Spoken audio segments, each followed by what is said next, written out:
Subscribe कीजिए learn basics को और बेल आइकन को दबाइए कुछ नया सीखने के लिए। तो फ्रेंड्स, एक बार फिर से आपका बहुत बहुत स्वागत है। मैं हूं विश्व। तो आज के इस वीडियो में हम लोग जानने वाले हैं कि गूगल डॉक्स में इमेज के ऊपर मिरर इफेक्ट कैसे अप्लाई करते हैं। तो देखिए, मिरर इफेक्ट अप्लाई करने का कोई डायरेक्ट मेथड नहीं है। इसके लिए हम एक ट्रिक लगाते हैं। तो ट्रिक क्या होगा, हमें जाना है इंसर्ट ऑप्शन में। ये देखिए, यहाँ ऊपर आपको इंसर्ट ऑप्शन मिलता है, इस पर क्लिक कर दीजिए। नीचे आपको ऑप्शन मिलता है ड्राइंग का। ड्राइंग में हमें सेलेक्ट करना है न्यू। तो जब आप न्यू पे क्लिक करेंगे तो ड्राइंग का पेज ओपन हो जाएगा। ये रहा ड्राइंग का पेज। यहाँ पर देखिए, ये लास्ट वाला ऑप्शन आपको दिख रहा है इमेज का। ठीक है, इससे हम अपनी इमेज यहाँ पर इंसर्ट करा लेते हैं। तो इस पे जब आप क्लिक करेंगे तो आपसे पूछेगा कि कौन सी इमेज और आप कहाँ से इंसर्ट करना चाहते हैं। तो यहाँ पर आपको कई सारे ऑप्शन देगा।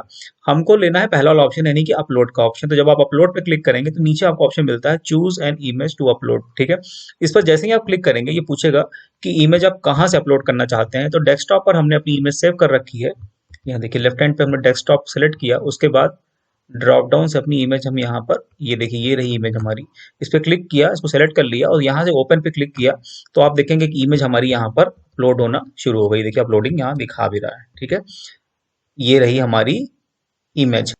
अब हमें क्या करना है, हमको जाना है एक्शन पे। ये देखिए, लेफ्ट हैंड साइड में यहाँ आपको ऊपर मिलता है ऑप्शन एक्शन का। इसे ड्रॉप डाउन पे क्लिक करिए तो नीचे आपको बहुत सारे ऑप्शन मिलेंगे। हमको जाना है रोटेट पे। ये रहा रोटेट का ऑप्शन। ठीक है, इस पर जब अपना कर्सर ले जाएंगे तो यहाँ पर 4 ऑप्शन दिखाएगा। हमको सेलेक्ट करना है फ्लिप हॉरिजॉन्टली। ठीक है, तो जैसे ही आप फ्लिप हॉरिजॉन्टली पे क्लिक करेंगे आप देखेंगे कि मिरर इमेज जो है वो अप्लाई हो गया यहाँ इमेज पे। तो इस तरीके से हम गूगल डॉक्स पे मिरर इमेज अप्लाई कर सकते हैं। बस यहाँ सेव एंड क्लोज पे क्लिक करिए और आपकी इमेज जो है वो गूगल डॉक्स के पेज पर आ जाएगी। ये रही।